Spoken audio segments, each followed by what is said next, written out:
and a portion of that competition was the read aloud of their favorite piece.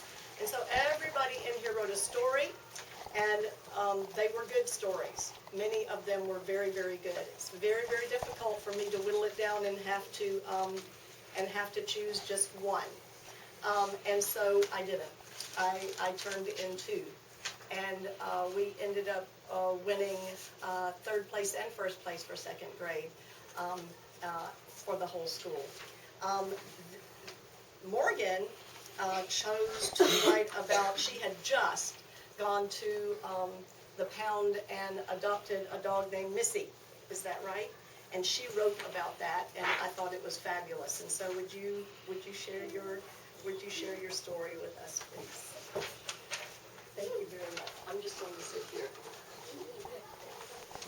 You need to make sure that the people in the very back can hear you. This is not Morgan's cup of tea. She's an excellent author, but she does not like the spotlight. So you go, girl.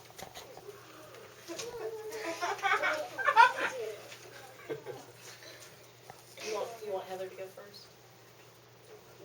Huh? I can't read your read aloud.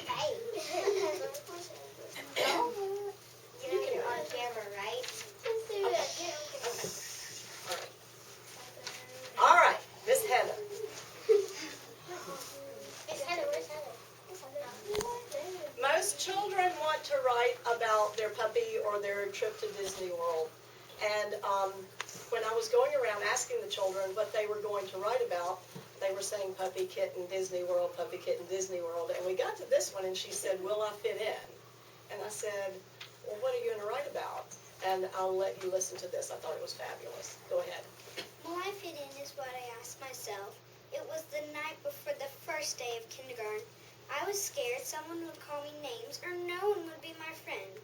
I had friends I met at the park and at church, but I didn't know if they were in my class or even in the school. My mom told me to go to bed early because it was a school night. I could not sleep because I was too scared to even sleep. The next morning, I got up and got dressed. I packed my book bag and then I ate breakfast, got in the car and went to school. At first, someone called me a crybaby because I looked scared. The teacher overheard him and he started to cry. He sniffled and came up with an excuse, but the teacher would not buy it, and she was very mad at him. On the playground, Serenity asked me if I wanted to play with her. I answered yes. We played on the swings, monkey bars, and went down the slides. Then Jesse asked if he could play with us. Of course we said yes, so we played until it was time to go inside. Then we went to lunch and sat by each other. We asked the teacher if she could move our desks by each other. She said yes if you can get your work done. Now I am in second grade and have lots of friends. I have a new problem. Now I'm always getting in trouble for talking.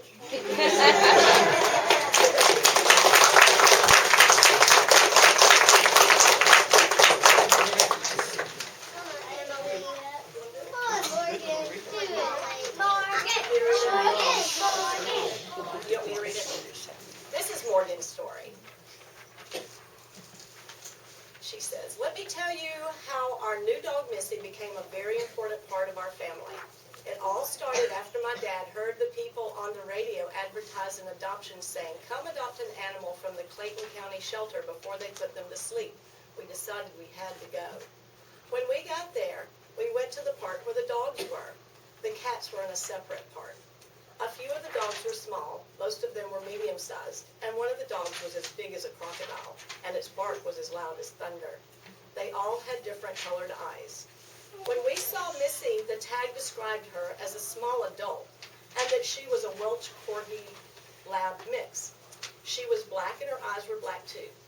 We wanted her because she was very sweet, and we got her.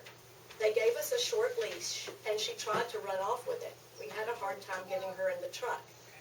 When we got her home, we gave her a bath, but she didn't like it. That same day, we had to get her food, a sweater, and a toy. We only let her on the couch if there's a blanket on the couch. Each day, We make her get excited and run around in circles and start jumping all over the place. Tonight and every night, I take her on a walk with her new leash that is short, but it stretches and rewinds. I will never give Missy back to the Clayton County shelter. I will only tell her bye when I have to leave the house.